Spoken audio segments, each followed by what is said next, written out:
suiciders to kill innocent life, who had relations with Zarqawi.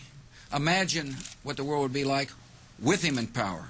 The idea is to try to help change the Middle East. Now look, part of the reason we went into Iraq was the main reason we went into Iraq at the time was we thought he had weapons of mass destruction. It turns out he didn't, but he had the capacity to make weapons of mass destruction. But I also talked about the human suffering in Iraq, and I also talked the need to advance a freedom agenda.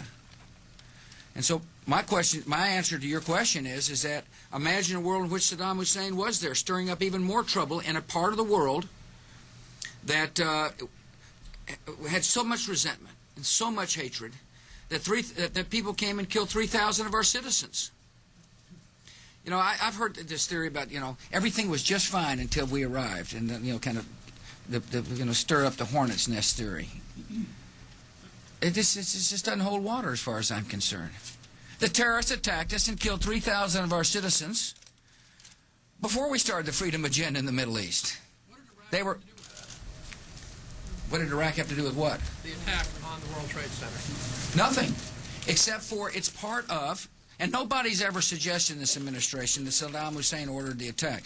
Iraq was the lesson of September 11th is take threats before they fully materialize, Ken.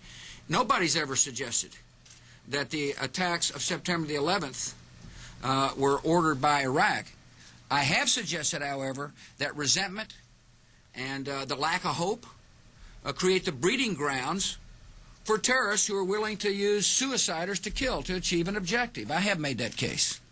And one way to defeat that, defeat resentment, is with hope. And the best way to do hope is through a form of government. Now, I said going into